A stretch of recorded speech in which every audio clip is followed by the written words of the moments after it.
Oh, that's right. That's right. Okay. All right. We'll go ahead and get started now. Really, there's a lot of potential. Whenever you're ready. And we start with the Pledge of Allegiance. To the flag of the United States of America and to the republic for which it stands, one nation, under God, indivisible, with liberty and justice for all. Okay. Phil, I noticed that we've got a few people that are remote. They may be city staff, but will you go ahead and let people know how to speak and when to speak, please? Yes, sir. When the time is called for members of the public who would like to speak, you can press *9 on your phone. Again, that's *9, and then would raise your hand. Thank you. All right. Before we go to item number 1, welcome to our Troop 809 Scout here, probably working on his citizenship and the community badge. And we appreciate you coming in 15, 20 minutes, and that's what most of them do. But you're welcome to stay as long as you want. Okay, first item on our agenda, the approval of the minutes of the June 13th, 2022 council meeting. Move for approval. Motion second. All in favor? Aye. Aye. Okay, item 2 is the announcement, buddy.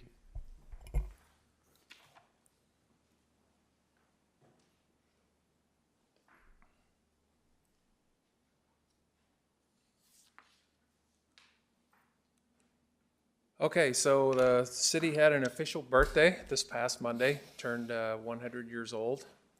And so, as you guys know, we're planning the celebratory events for October, the first week, and that was intentional because of the heat, trying to make it more palatable and user-friendly for families. So that's still, and avoid summer vacation. We want as many people to come as possible to celebrate this milestone. So as we get closer, the information will be on our website and newsletters and channeled through social media. We're working diligently. We're meeting weekly in the planning process. And so anyway, we should have a further update for council members soon too. So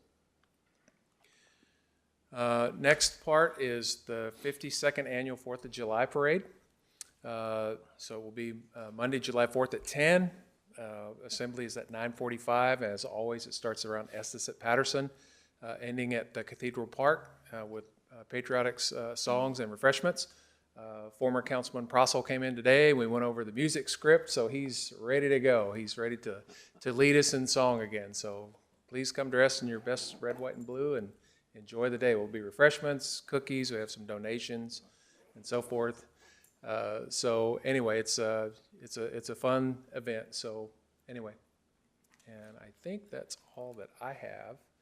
I guess I'll go ahead with this one too, since I'm already up here, is the July 11th City Council meeting will be canceled because we have a budget workshop, I believe, on the 13th. So that's customary. We do this every year. Great. And that's all I have. All right, thanks, buddy. All right, Letty, we move to items for individual consideration. Architecture Review Board case number 882F. Request of Robert Benke of Green Life Construction, applicant representing Rotama Funding LLC, owner for the compatibility review of the proposed design located at 260 Rotama in order to construct a new single-family residence with attached accessory structure.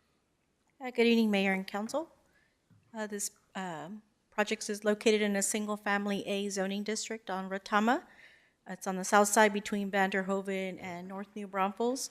They are proposing a new single-family residence with an attached garage. Significance review was conducted by the ARB in 2021 and has demolition of the previous main structure was approved by council at December meeting.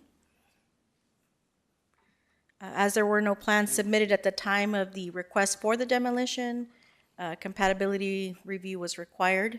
ARB did conduct that review at their June 21st meeting. You'll see the proposed site plan there on the right. I included a tree table. This illustrates the trees that are to be removed. They're located towards the rear of the property. Of those 3 cedar elms, 2 are considered heritage size. They will either require mitigation or the applicant has the option to pay the fee in lieu of the mitigation. This is their proposed front elevation, overall height of 31 feet 5 inches, board and batten siding with painted brick accents, mostly towards in the front of the main structure, composition shingle roof, the proposed rear elevation. You'll see the attached garage there. Proposed east elevation. And west elevation.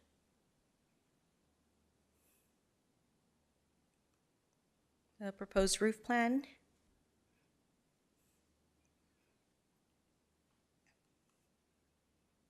As far as lot coverage, they're increasing from a previous 26.2 to 33.1 of the allowable 40.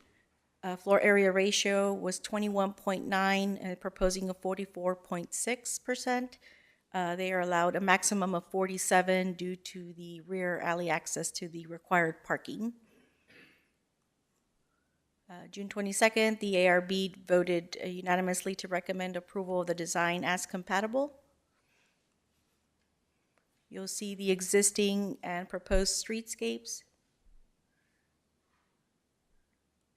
And the streetscape across the property.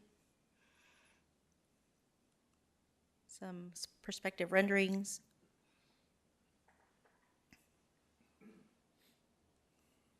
A public notice was mailed to property owners within the 200-foot radius and posted on the city's website. And on the property, we did receive no responses in support or in opposition. And I'm available for questions.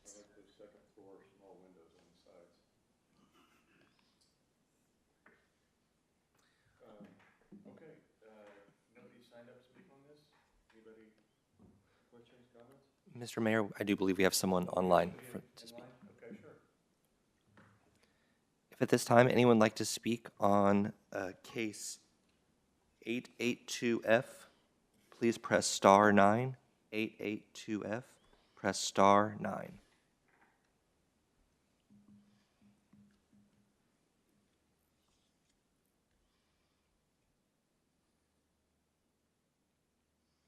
No. I move for approval. Second. Second, all in favor? Aye. Aye, okay, Bill, remind me, I skipped item 3. Citizens can be heard concerning items not on the agenda, so this is not, Claude, I know you signed up on the matter. This is if there's something that is not on the agenda. Anybody like to speak?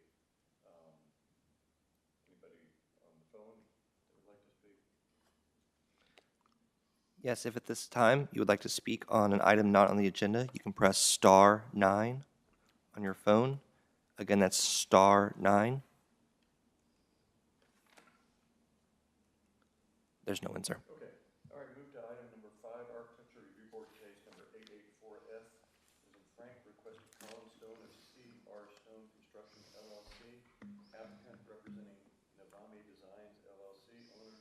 The compatibility review of the proposed design located at 119 Grant in order to construct a new single-family residence with detached accessory structure. Betty? Yes, sir. This property is also located in the single-family A district on Grant on the north side between Morton and Patterson. They're proposing a new single-family residence with detached garage. The ARB did consider the request for compatibility review at their June 21st meeting. There's actually never been a structure on this property, so it was subdivided from the property to its left.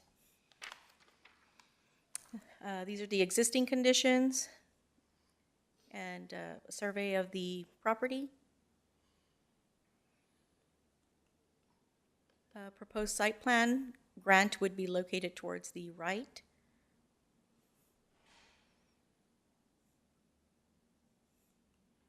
The proposed south elevation, overall height of 25 feet, 3 7/8 inches. Siding, it would be stucco, combination of stucco, limestone, and standing seam metal. For the roof, they're proposing standing seam metal and TPO. So proposed rear elevation.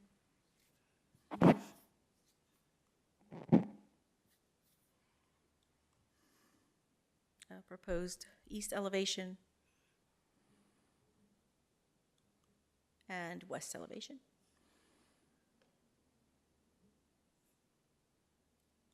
For the garage, they are proposing a one-story garage, so the proposed elevations there.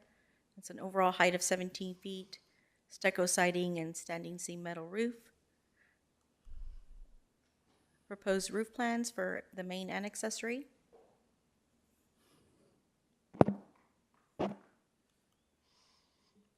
They're proposing a lot coverage of 35.5% of the allowable 40, and a floor area ratio of 46.5 of the allowable 47, due to the one-story accessory bonus.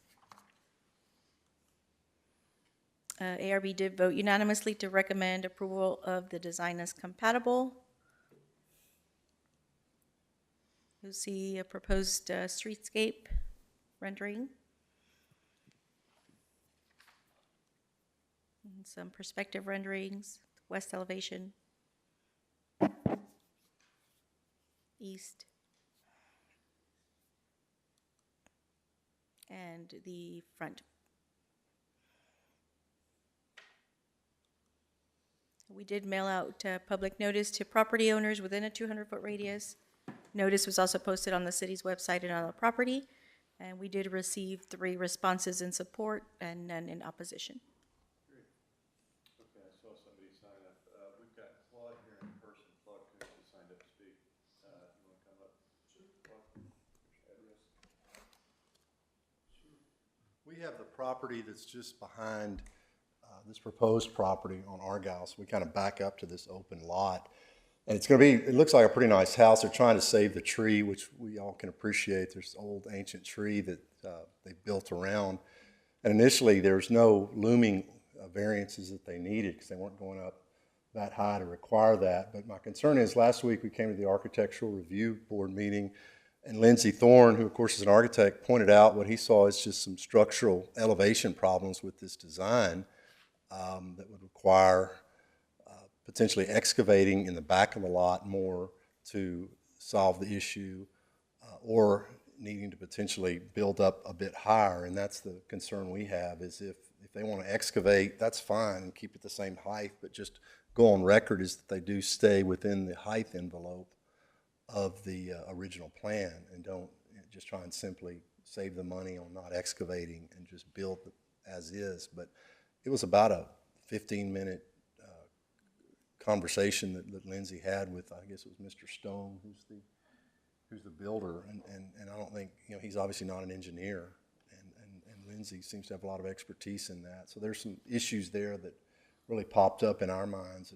We're not engineers or architects, but obviously Lindsay is, that concerned us. We're going in pretty comfortable with the project, but the stuff that Lindsay pointed out kind of gave us pause about potential height in terms of us looking back at the back of it that Letty had up a minute ago, the north elevation. So anyway, I just wanted to go on record for that. I don't know if this is the right forum for that, but this is kind of the last stop. So That's perfect, Claude. okay. So ARB is now just a recommending authority, but that's the reason we have architects, is they look at that. But process that they'll go through is they'll have to have their plan submitted, and will ensure that they don't go above the required height limitation, correct? That's correct, sir. It's measured front to back or midpoint. Yes, whatever the plans that are submitted and finally reviewed, those will be inspected to ensure that they're consistent with the plans. All right, thank you. All right, thanks, folks. Okay, I noticed that you had somebody that was in the waiting room. Yes, sir. If anyone would like to speak on case 884F, that's case 884F, you can press star 9 to raise your hand. Again, if you'd like to speak on case 884F, press star 9 at this time. Yes, sir. Okay. Counsel? Move to approve. Second. Motion second. All in favor? Aye. They're very close on that far, so we'll have to keep an eye on that. Yeah, we will monitor that when they submit their form survey. Okay, thank you. All right, item number 6 is a public hearing on plan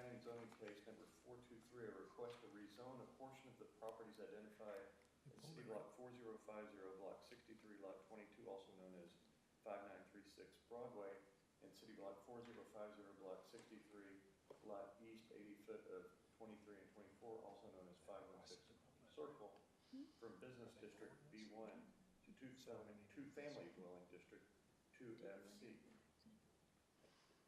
So, Mayor, we received word, sorry we didn't get it to you just before this, that they have decided to pull this. Okay. So Okay. When you say they, the Applicant? the applicant, Yes, Mr. Keller provided us a written request to withdraw. Okay. good point. Then we will obviously skip item number 7.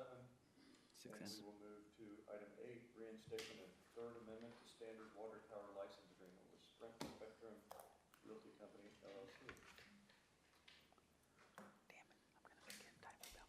Thank you, Mr. Mayor, Council. This is a reinstatement and a Third Amendment to a contract we have with Sprint Spectrum. In 2010, the original Standard Water Tower License Agreement went into effect for October 1, 2010. There was a subsequent Amendment 1 that was effective May 30 of 2012. Then there was a Amendment number 2, which was effective November 17, 2017, and expired September 30 of 2020. Since then, it's been almost 2 years that Sprint has been working on trying to make this amendment to reinstate the original contract. And they have been paying the base rent that was through September 30th of 2020. So they have been paying rent, so they are current on the base rent. This reinstatement and Third Amendment would be retroactive to October 1, 2020. The license fee is for 3 antennas and is a total of $42,774 beginning October 1, 2020. The reinstatement and the amendment is for 3 additional terms, and each term is 5 years each. Every October 1, on the anniversary date, the rent does go up by 3%. If the council approves the reinstatement, then there'll be an additional 3% annual increase of about $3,146 that Sprint will pay to the city within 6 weeks after the contract is executed. So this resolution is in compliance with trying to maintain an existing source of revenue to the city, and we do take a look at it and make sure that it is the best for the city to continue with the revenue source. In this case, it is, so that's why we're bringing it forward to council.